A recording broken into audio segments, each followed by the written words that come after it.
Assalamualaikum warahmatullahi wabarakatuh. Berikut ini saya akan melakukan presentasi tentang hakikat dan bekal awal apresiasi, yaitu untuk memenuhi mata kuliah pendidikan bahasa dan sastra Indonesia di SD yang diampu oleh Ibu Wahyunining Budiarti MPD. Istilah apresiasi secara etimologi berasal dari bahasa Latin, yaitu appreciation, yang berarti mengindahkan atau menghargai. Apabila dengan bahasa Inggris, apresiasi ini adalah appreciate dan artinya adalah menyadari, memahami, menghargai, serta juga menilai. Sedangkan untuk pengertian apresiasi secara terminologi ialah suatu proses penilaian atau penghargaan positif yang diberikan seseorang terhadap suatu hal.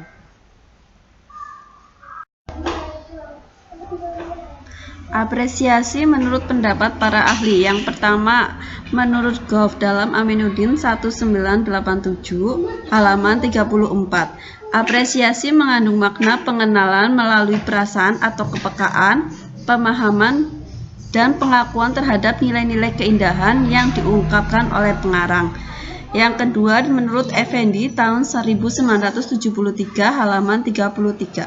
Apresiasi sastra adalah kegiatan menggauli karya sastra secara bersungguh-sungguh, sehingga menumbuhkan pengertian, penghargaan, kepekaan pikiran kritis, dan kepekaan pikiran yang baik terhadap karya sastra.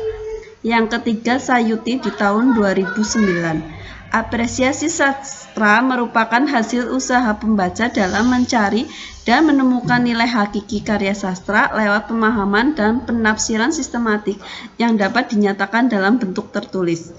Yang berikutnya, keempat, menurut Aminuddin di tahun 1987 halaman 34. Apresiasi mengandung makna pengenalan melalui perasaan atau kepekaan batin dan pengakuan terhadap nilai-nilai keindahan yang diungkapkan oleh pengarang. 3 unsur inti dalam apresiasi menurut Squire dan Taba dalam Aminuddin 1987 halaman 35.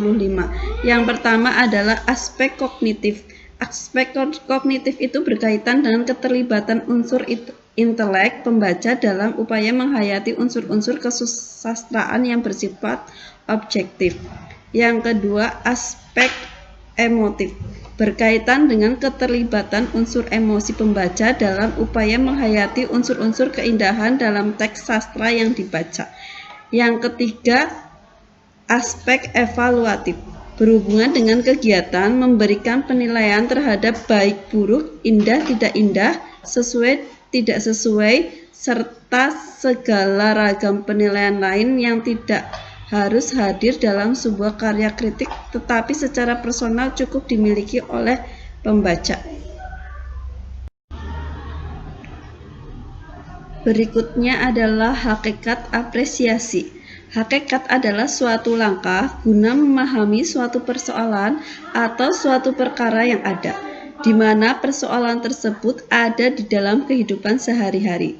Sedangkan pengertian apresiasi adalah suatu kegiatan yang mengarah kepada pengertian dan pemahaman akan suatu karya seni yang nantinya karya seni tersebut akan dinilai, dihargai, dipahami, dimengerti oleh khalayak umum.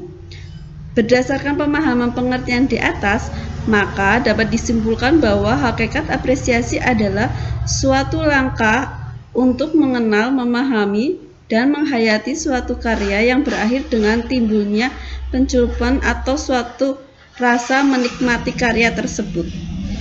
Berikutnya adalah bekal awal. Bekal awal apresiator adalah referensi pembaca yang banyak. Menurut Aminuddin, bekal yang harus dimiliki seorang apresiator adalah bekal pengetahuan, bekal pengalaman, dan bekal kesiapan diri.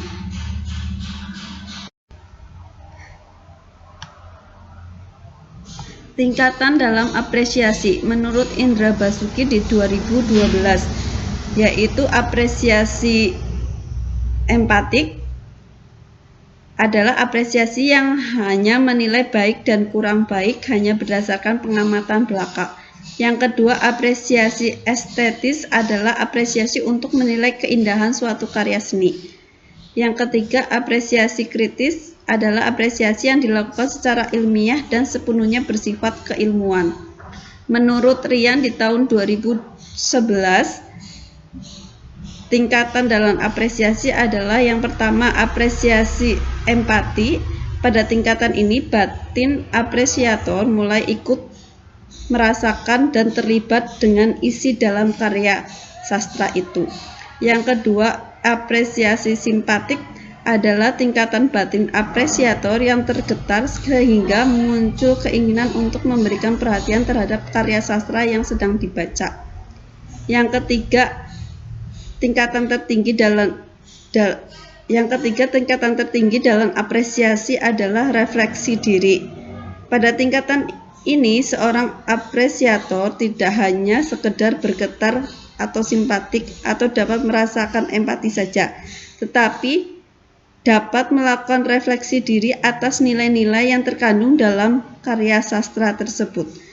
Berikutnya, tingkatan dalam apresiasi menurut Waluyo di 2002 halaman 45. Yang pertama adalah tingkatan menggemari. Tingkatan di mana keterlibatan pembaca batinnya belum kuat sehingga pembaca hanya menggemari suatu karya sastra. Yang kedua, tingkatan menikmati. Tingkat di mana keterlibatan batin pembaca terhadap karya sastra sudah mulai mendalam. Yang ketiga, tingkat mereaksi. Tingkatan di mana sikap kritis terhadap karya sastra semakin menonjol karena ia mampu menafsirkan dengan seksama dan ia mampu menyatakan keindahan dan menunjukkan di mana letak keindahan itu. Yang keempat, tingkat produktif. Tingkat di mana apresiator puisi mampu menghasilkan, mengkritik, menghasilkan, dan mendeklamasikan atau membuat resensi terhadap puisi secara tertulis.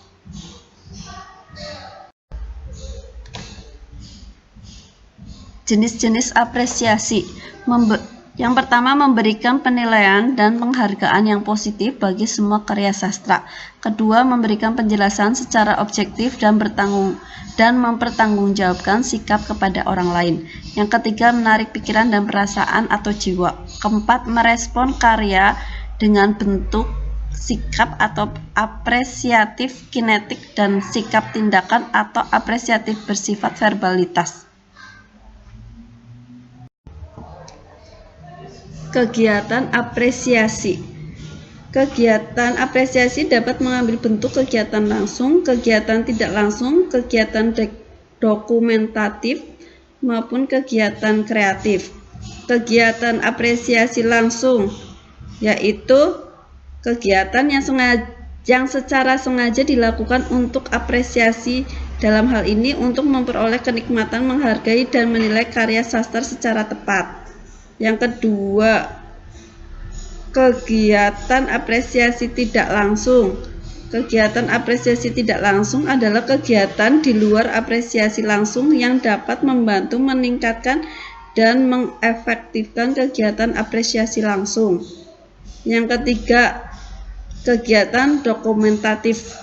Kegiatan dokumentatif adalah termasuk dalam kegiatan ini antara lain upaya mengumpulkan atau mengadakan koleksi tentang hasil-hasil karya sastrawan, mengumpulkan buku, artikel, atau pembahasan tentang sastra. Yang keempat adalah kegiatan kreatif. Termasuk dalam kegiatan adalah melakukan upaya menciptakan karya sastra itu sendiri atau menulis tentang sastra seperti menulis kritik, esai, artikel, studi, penelitian sastra, dan sebagainya.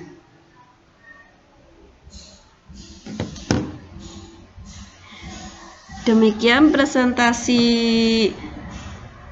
hakikat dan bekal awal apresiasi dari saya. Akhir kata saya ucapkan terima kasih. Wassalamualaikum warahmatullahi wabarakatuh.